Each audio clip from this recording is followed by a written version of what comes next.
எங்க இந்த அம்மாவோட 2 பசங்களுமே பிசினஸ் பண்றதுக்கு காசு தேவைப்படுறதுனால வீட்டை எப்படியாச்சும் விக்கலாம்னு சொல்லிட்டு அவங்க அம்மா கிட்ட சொத்து கேட்டா அவங்க அம்மா தரமாட்டேன்னு சொல்லிருப்பாங்க. இதுல கோவப்பட்ட அந்த 2 மருமகளுமே இப்ப அவங்களுக்கு சாப்பாடு கூட கொடுக்காத அளவுக்கு ரூம்லயே போட்டு அடைச்சு வச்சிடறாங்க. இப்ப மறுநாள் அவங்களுக்கு பசி எடுக்குது, சாப்பாடு கொடுங்கன்னு சொல்லிட்டு கத்தனா கூட யாருமே சாப்பாடு கொடுக்க மாட்டாங்க. டேபிள்ல இருக்க அந்த தண்ணியும் இருக்கிற அந்த ஒரு ரொட்டியுமே வச்சுட்டு அவங்களுமே சாப்பிட்டு இதுக்கப்புறம் என்னால இந்த சொத்தை காப்பாற்ற முடியாது, உங்களோட 2 பசங்களுமே என்ன அநியாயம் பண்றாங்க, என்னால முடியல அப்படின்ற மாதிரி அவங்க ஹஸ்பண்டோட போட்டோ பார்த்து அழுதுகிட்டு இருக்காங்க.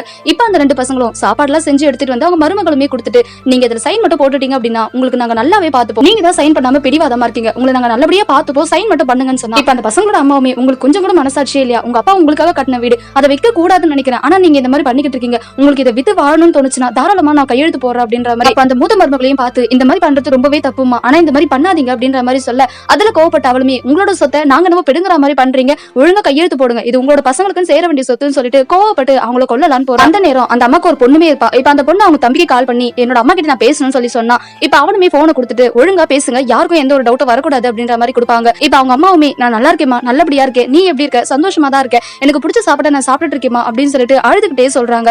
இந்த விஷயத்தை கேட்கிற அந்த பொண்ணுமே என்னாச்சு உங்களுக்குன்னு சொல்லி கேட்டா ஒண்ணும் இல்லமா நான் ரொம்ப சந்தோஷமா இருக்கேன் அப்படின்ற மாதிரி சொல்லிட்டு போனையும் வாங்கிடுறாங்க. இப்ப அவங்க அம்மாவுமே உங்களுக்கு சைன் போட்டுட்டா நீங்க ரொம்ப சந்தோஷமா இருப்பீங்களா, நான் போட்டுறேன் அப்படின்ற மாதிரி சைன் போட போங்க, நடந்த எந்த விஷயமும் தங்கச்சிக்கு தெரியக்கூடாது, அப்படி தெரிஞ்சிச்சுன்னா கண்டிப்பா அவ நம்ம மேல கோவப்படுவா, ஏன்னா இந்த சொத்துல அவளுக்குமே சரிபாதி இருக்குது அப்படின்ற மாதிரி சொல்றான். இந்த விஷயம் எல்லாத்தையுமே அவங்க தங்கச்சியுமே போன்ல கேட்டுட்டு இப்ப போலீஸ கூட்டிட்டு அந்த இடத்துக்குமே வந்துடுறா. இப்ப அவங்க தங்கச்சியும் அவங்கள பார்த்து உங்களுக்கு கொஞ்சம் கூட மனசாட்சி இல்லையா, ஒரு சொத்துக்காக உங்க அம்மாவே கொலை பண்ற அளவுக்கு போயிடுவீங்களா, நீங்களா இவ்வளவு சீப்பா இருப்பீங்க நான் நினைச்சு கூட பாக்கல, போன் பண்ணனே ஆனா பேசும்போது போனை கட் பண்ணணும்னு தோணுச்சு உங்களுக்கு, நீங்க போன் கட் பண்ணாம போனதுனால தான் என்னோட அம்மா நீங்க இவ்வளவு கொடுமைப்படுத்துறீங்க அப்படின்ற விஷயம் எனக்கு தெரிய வந்தது, இதுக்கப்புறம் நீங்க இங்க இருக்க தகுதியே இல்லாத ஆளுங்க அப்படின்னு சொல்லிட்டு போலீஸ் கிட்ட அவங்களை அரெஸ்ட் பண்ணி கூட்டிட்டு போக சொல்லிடுறாங்க. அந்த நேரம் கூட அவங்க அம்மா அவங்கள விட்டு சொல்லுங்க, என்னோட பசங்க வாழட்டும், அவங்களோட வாழ வேண்டிய வயசு, அவங்க மேல கேஸ் எல்லாம் தேவையில்லை, என்னோட மருமக இப்பதான் மாசமா இருக்கா அப்படின்ற விஷயத்த சொல்லி கத்துறாங்க. எவ்வளவு பேர் சொத்தெல்லாம் எழுதி வாங்கிட்டு தன்னோட அம்மா அப்பாவை ஆசிரமத்துல எடுத்து விட்டுறாங்க. இந்த விஷயத்தை பத்தி நீங்க என்ன நினைக்கிறீங்க அப்படின்றத மறக்காம கமெண்ட் பண்ணுங்க.